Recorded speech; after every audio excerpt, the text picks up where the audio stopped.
Na década de 70, nós tínhamos no Brasil uma ditadura militar e era também uma época de grande enfoque, grande esperança numa ideologia desenvolvimentista, né? E já naquela época, o Brasil era um país, digamos assim, em termos econômicos, industriais, um país industrializado. Quer dizer, se comparasse a produção de bens industriais como carros, televisores, fármacos brasileira, era comparável à França, à Itália e até à Inglaterra. Então, era um país que, digamos assim, parecia um país industrializado. Mas qual é a diferença? Qual era a diferença? A diferença para um grupo importante, que se tornou importante de pessoas na área de computação, era a tecnologia. Quer dizer, o Brasil sempre foi industrializado com tecnologia estrangeira, né? Então, se dizia, os carros que circulam aqui não foram projetados aqui, e os computadores também não foram projetados aqui. Nessa mesma década, surgiu também uma janela de oportunidade na indústria de computadores, que foram os mini-computadores. E foi uma época também em que muitos profissionais que foram estudar fora voltaram para o Brasil. E eles fora, nas universidades, principalmente universidades americanas e inglesas, eles aprenderam a fazer os computadores.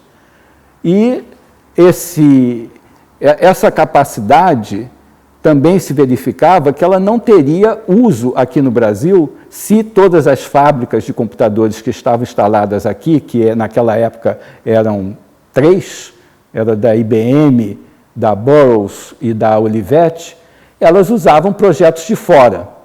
Surgiu então a ideia de fazer uma proteção, ou melhor, fazer uma regulamentação de tal forma que só poderiam ser vendidos no Brasil mini-computadores que tivessem sido projetados no Brasil por engenheiros brasileiros ou por engenheiros estrangeiros que residissem no Brasil. O início das discussões foi no início da década de 70, quando chega em meados, 74, 75, houve um grande impasse junto à IBM, que não queria e resistiu muito a essa legislação, mas ela acabou sendo implementada em oposição à IBM, e quando se chega em 83, 84, havia no Brasil cerca de 70 empresas que supriam metade do mercado brasileiro de computadores.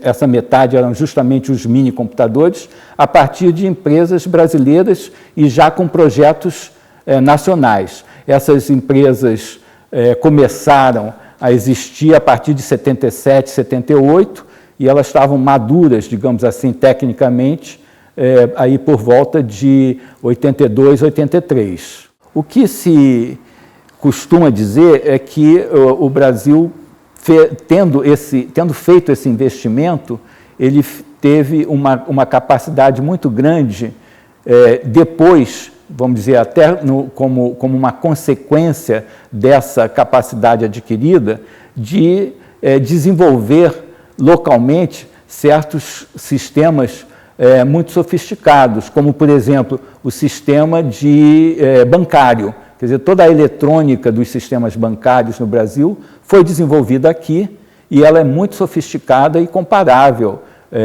Inclusive, não fica nada a dever para a eletrônica dos sistemas nos países desenvolvidos. Agora, quanto ao desenvolvimento científico, é mais problemático. Inclusive, eu acho que nós vamos achar muitos cientistas, digamos assim, acadêmicos, que não queriam, discordavam dessa questão da reserva de mercado, porque eles queriam ter o último grito, né, tecnológico.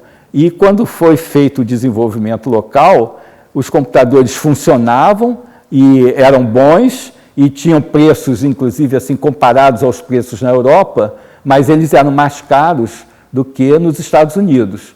E eram, digamos assim, eles não eram o último grito, e vinham sempre um pouco atrás dos computadores americanos, né? Dentro dessa ideia desenvolvimentista, e é uma ideia que hoje seria bastante questionável, de ver o desenvolvimento como uma estrada linear, né? Em que, naquela época, os americanos estão lá na frente e você está aqui atrás, né? E comprar esse modelo nos causa uma grande desvantagem, né? Porque não só eles estão na frente, como eles estão...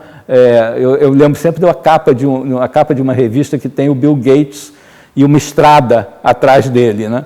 Eles estão na frente com um carro melhor, então nós estamos atrás com um carro pior, nós não vamos chegar lá, né? E a hipótese desse modelo linear desenvolvimentista, e que muitas vezes é um modelo também que muitos cientistas compram como maneira de se situar no mundo, né? Esse modelo nos traz muitas desvantagens. E ele não é real. O próprio desenvolvimento não acontece dessa forma linear. A ideia de que você concorre a partir das características técnicas dos produtos é uma ideia falsa. E a própria história da tecnologia mostra muito isso, né? Você tem, às vezes, competições entre padrões, por exemplo. Eu acho que um caso que ficou muito conhecido é o caso do videotape, né? Em que os padrões que eram tecnicamente melhores foram abandonados em função de disputas entre empresas. Embora nós tivéssemos uma ditadura militar, a reserva de mercado foi inventada e vendida e difundida por um grupo que era profissional e composto de 3 tipos de profissionais, principalmente os professores universitários. Em segundo lugar, os técnicos de computação que trabalhavam no SERPRO, no Banco do Brasil. E, em terceiro lugar, uma pequena parte de militares nacionalistas que apoiavam isso. Mas ela foi composta, vamos dizer assim, de baixo para cima, se você olha a hierarquia da ditadura, né? Por isso que eu digo uma reserva democrática em meio ao autoritarismo, né? Se você gostou desse vídeo, dê um like, compartilhe. Aproveite para assinar o canal e ative as notificações.